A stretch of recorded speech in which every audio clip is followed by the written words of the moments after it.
Hi friends, இன்னைக்கு சூப்பரான kitchen tips தான் பார்க்க போகிறோம். எதை பற்றிய டிப்ஸ்னா, நம்ம வெஜ்ஜி பிரியாணிலாம் பண்ணோம்னாக்கா நம்ம என்ன செய்யணும்னா கொஞ்சம் மட்டும் பிரியாணி மசாலா போட்டு பண்ணணுங்க. பிரியாணி மசாலா போட்டிங்கன்னா அந்த சாதம் வந்து சூப்பராக கிடைக்கும். ட்ரை பண்ணி பாருங்கள். நான் பிரியாணி மசாலா போட்டு தான் பண்ணியிருக்கேன். நல்ல உதிரி உதிரியாட்டு ஃபுல் வீடியோ வரும் பாருங்கள். சூப்பர் டேஸ்ட்டில் கிடச்சிருக்குங்க. ஆன் பண்ணிவிட்டு ஒரு கடாய் எடுத்து வச்சுருக்கேன்.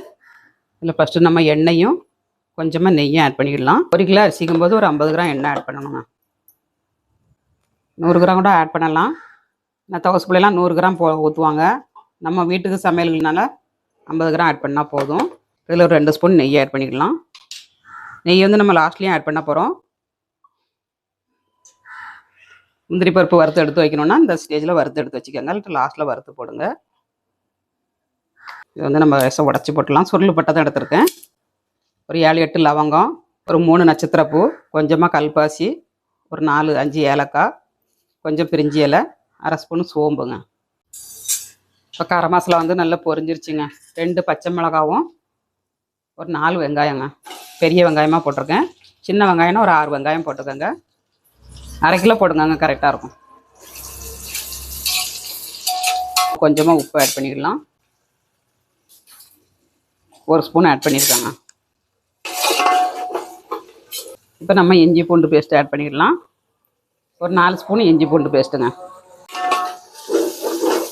இஞ்சி பூண்டு நல்லா பச்சை வாடை போயிருச்சுங்க. நம்ம காஷ்மீர் மிளகாத்தூள் கொஞ்சம் போட்டுக்கலாம். நல்ல கலர் கிடைக்குங்க பிரியாணி. அதுக்காண்டி கொஞ்சம் காஷ்மீர் மிளகாத்தூள் போட்டுக்கலாம்.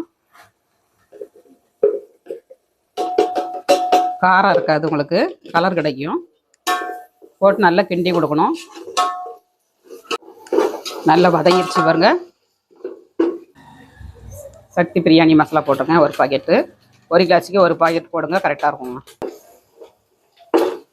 ஒரு 3-4 ஸ்பூன் தயிர் ஆட் பண்ணி கிண்டிடுங்க. தக்காளி ஒரு 400 கிராம் தக்காளி போட்டிருக்கேன்.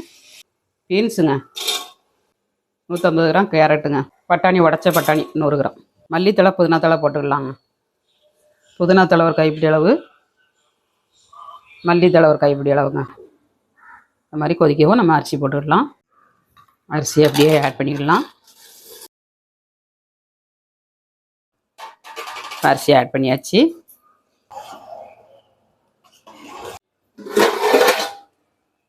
இறக்கிக்கலாம் வச்சுக்கலாங்க. எவ்வளோ உதிரி உதிரியாக வந்துருக்கு பாருங்க. அட்டகாசமான சுவையில் பிரியாணி ரெடிங்க. சூப்பருங்க. வீடியோ பிடிச்சிருந்தா லைக் பண்ணுங்கள். நாளைக்கு இன்னொரு டிப்ஸோடு பார்க்கலாம். பாய்.